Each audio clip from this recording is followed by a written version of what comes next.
Red card Sandra அப்படின்றத சொல்லாமல் சொல்லிட்டா வியானா. சரியான சம்பவம் பண்ணியிருக்கா வியானா அப்படிங்கிறது தான்.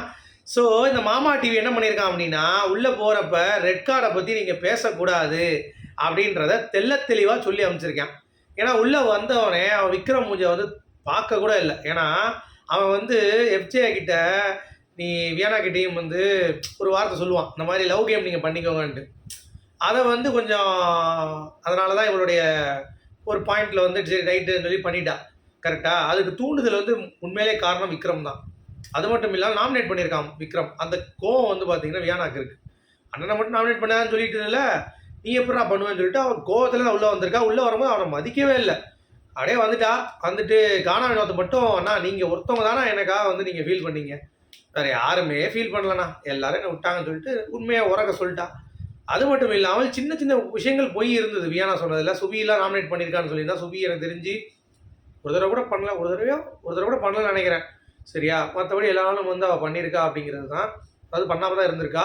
பட் அந்த ஒரு விஷயம் மட்டும்தான் எனக்கு கொஞ்சம் இதாக இருந்தது. அது மட்டும் இல்லாமல் ரெட் கார்டை பற்றி பேசக்கூடாதுன்னு சொல்லிட்டாங்க. ஏன்னா எல்லாரும் கேட்குறாங்க, வியானா வந்து நின்னவனே உட்காந்தவனே ரெட் கார்டு என்னாச்சுன்னு கேட்டவொடனே ரெட் கார்டு பற்றி பேசக்கூடாது அப்படிங்கிறத ஓப்பனாக சொல்லிட்டாங்க போல். அதனால் அதை வந்து சொல்லிட்டாங்க. அப்போ தான் ஒரு நடிப்பு கிறுக்கி ஒன்று இருக்குல்ல உள்ள, அதுக்கு வந்து அப்பாடா அப்படின்ற மாதிரி ஒரு இது ஏற்படுது. அப்பாடா தப்பிச்சிட்டு வந்துட்டு. ஆனால் வச்சு திருப்பிட்டா வந்து என்ன பண்ணிட்டா, நான் போகும்போது 2 பேரை கூப்பிட்டு போகணுங்க, யாராலும் வாங்க சரியா, எனக்கு தோணணும், ஆனால் நீங்களே சொல்லிக்கோங்க முடிவு பண்ணி கூட, ஆனால் எனக்கு தோணணும், நான் ஓகேன்னு சொன்னால் மட்டும்தான் நான் கூப்பிட்டு போக முடியும் அப்படின்ற மாதிரி சொல்லிட்டா. ப்ளஸ் அந்த 2 பேர் யாரை முடிவு பண்ணிக்கணுன்னே இவன் வாண்டடாக வந்துட்டு இவன் மதிக்கவே இல்லைல்ல.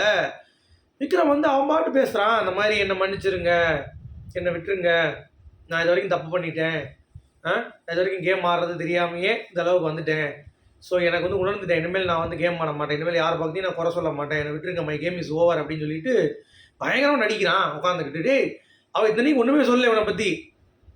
வந்து உட்காந்ததுக்கே இவளை மதிக்கலை அப்படின்றதுக்கே அவனுக்கு கில்ட்டு ட்ரிப் ஆகிடுச்சு. ஒருவேளை நம்ம இவளை சொன்னது எதாவது பார்த்துட்டு வந்துட்டு இவளை நம்மளை வந்து பழக்கிறவளுக்கு நம்ம பழந்துடணுன்ற மாதிரி நான் வெளியே போகிறேன்னு சொல்லி ஒரே நடிப்பு. டேய் ரொம்ப நடிக்காதரா அப்படின்ற மாதிரி இருந்துச்சு. இவன் நடிச்சிட்டு இருக்கிறப்ப அடுத்து வியானா வரா, ஒவ்வொருத்தவங்க பற்றி ஒரு பாயிண்ட் சொல்கிறான். அதில் விக்ரம் உரிச்சு விட்டா. விக்ரம் நீங்கள்லாம் வந்து எமோஷனல் கேம் ஆடிட்டீங்க என்னை வச்சு, ப்ளஸ் நீங்கள் எப்படிலாம் மேனிப்புலேட் பண்ணுவீங்க, எந்த அளவுக்கு ஒரு கேம் எப்படி பொறுத்துனா எங்கே போய் பற்ற வைக்கும், எல்லாமே ஒரு பெஸ்ட்டு கேம் பிளேயர் நீங்கள் பிக் பாஸில் மைண்ட் கேம் விளாட்றது நீங்கள் தான் அப்படின்றத போட்டு உடச்சிட்டா.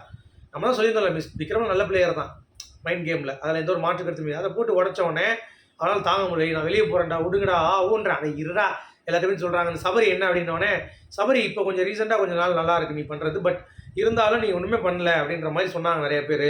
அதை அவனை சொல்ல இனிமேல் பண்ணி தோடா அப்படின்ட்டு. இனிமேல் பண்ணால் டைட்டில் கிடச்சிருமா சபரிக்கு அந்த மாதிரி. அரோரா இது வரைக்கும் ஓகே நீ பண்ணது, அதாவது இப்போ ரீசெண்டாக பண்ணுறது 7வது வரக்கப்புறம் ஓகே, பட் இதுக்கு முன்னாடி நீ பண்ணதெல்லாம் வந்து பார்த்தோன்னா சில விஷயங்கள் தேவையில்லாமல் பண்ணியிருக்க, கேடு கட்டத்தனமாக பண்ணியிருக்க, அதெல்லாம் வந்து அப்படியே விட்டாங்க. பட் எல்லாம் ஓவரால் பார்க்கும்போது ஓகே அப்படின்ட்டா. சரியா? அடுத்து வந்து கானா வினோத். இந்த வீட்டிலே வந்து ரொம்ப உண்மையாக இருக்கக்கூடியது ஒரே மனிதன் அவன் தான். சாரி கேட்டால் மட்டும் சாரி, மிச்செல்லாம் வந்து கிடையாது அப்படின்னு சொல்லி திவ்யா கிட்ட, நீ ரொம்ப ஓவராக மட்டும் பேசுகிற, அதை மட்டும் கொஞ்சம் கண்ட்ரோல் பண்ணிக்கோ, மிச்சம் எல்லாம் ஓகே, நீ தைரியமான பொண்ணு அப்படின்னு சொல்லியாச்சு. ஓகேவா? அடுத்து சாண்ட்ரா கிட்ட வரும்போது, என்ன சாண்ட்ரா ஓ யூ அப்படின்னோடனே விக்ரம் பற்றி பேசும்போதே சாண்ட்ரா பயம் வந்துருச்சு, நம்மளை பற்றி திருப்பிடுவான்ட்டு. உடனே அங்கேருந்து நீ விக்ரம் பற்றி பேசுகிறேங்க, இப்போ பேசாதீங்க, பாசிட்டிவாக பேசுங்க அப்படின்றான். ஏண்ணா உடனே வியானா அங்கிட்டு இருந்துட்டு பேசக்கூடாதுன்னு சொல்லிட்டாங்க, வெளியே நடக்கிறதுக்கு பயப்படாதீங்க சாண்ட்ரா அப்படின்ட்டா. அப்பாடா அப்படின்னு சொல்லிட்டு அமைதியாயிட்டா. அதுக்கடுத்து சாண்ட்ரா கிட்ட வரும்போது பிறந்து விட்டா. சாண்ட்ரா நீங்களாம் வந்து ஒரு பூவை பார்த்தாலே அப்படியே எரிஞ்சிடும், ஃபயர் பண்ணிடுவீங்க, அது மட்டும் இல்லாமல் நீங்கள் ஒரு ஈவில் அப்படின்னு சொல்லிட்டு இப்படி இங்கே உங்களுக்கு கேம் விளாண்டுருக்கீங்க, அது சுத்தமாக நல்லா இல்லையே, ஒரு மாதிரி ரொம்ப டவுனாக இருக்க மாதிரி இருக்கு, அப்படிலாம் பண்ணாதீங்க, உங்களுக்கு இது கிடையாது அப்படின்றான். ஆஹா மாட்டிக்கிட்டோமே அப்படின்ற மாதிரி, நீ தான் ஃப்ளவர் இல்லாமல் ஃபயர் அப்படின்ட்டாலே, இதுலேருந்தே புரியல உங்களுக்கு, ரெட் கார்டு காரணமே நீதாம்மா அப்படின்றத அழகாக பற்ற வச்சிட்டா வியானா. இதுக்கு மேலே சொல்ல முடியாது.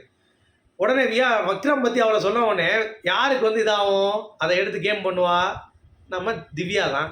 உடனே அங்கே போயிட்டு நான் தான் சொல்லிக்கிட்டே இருக்கேன் இல்லை விக்ரம் அப்படி பண்ணுறேன் அப்படி பண்ணுறேன்ட்டு, நான் சொல்கிறது யாரும் கேட்க மாட்டாங்க, நான் சொல்கிறது உங்களுக்கு புரியுது இல்லை, அவர் பண்ணுறதுல வந்து அதெல்லாம் நான் பார்க்கலன்ட்டா வியானா. அதெல்லாம் பார்க்கல, பட் எனக்கு சொல்கிறப்ப நான் சொல்கிறேன் அப்படின்னு சொன்னோடனே, இல்லைப்பா நான் அப்படி தான் சொல்லுவேன், ஆனால் அவள் வந்து ஓவரா பண்ணுறாரு. அவர் பின்னாடி பேசியிருக்காரு. எவ்வளோ விஷயங்கள் வந்து அவர் என்னை வந்து தாக்கியிருக்காரு தெரியுமான்னு சொல்லிட்டு, விக்ரம் மேல இருக்க வன்மம்லாம் இருக்கும் பாருங்க. ஃப்ராடுகின்னு சொன்னது, சுபிக்ஷா கேமை வந்து தடுத்தது, எமோஷனல் கேம் விளாடுறது, நல்லவன் மாதிரி நடிக்கிறது அப்படின்ற மாதிரி இவ போட்டு பேசிட்டு இருக்கா. ட்ரிகர் பண்ணது விக்ரம. இவ வாண்டடா வந்து திவ்யா வந்து பார்த்தீங்கன்னா மக்களுக்கு இப்போ புரிஞ்சிருக்கும். ஆஹா, நீயே ஒரு நேரம் இதை பண்ணிட்டு இப்போ சான்ஸ் கிடைக்கிறதே வர பார்த்தியா, நல்லா வருவீங்கடா அப்படின்னு இருந்துச்சு. ஆனால் வியானா சரியான சம்பவம் பண்ணிட்டா அப்படிங்கிறது தான். அது உங்களுடைய கருத்துக்கள் சொல்லுங்கள். அடுத்தடுத்து என்ன அப்டேட் இருக்கோ கண்டிப்பாக சொல்கிறேன். மீண்டும்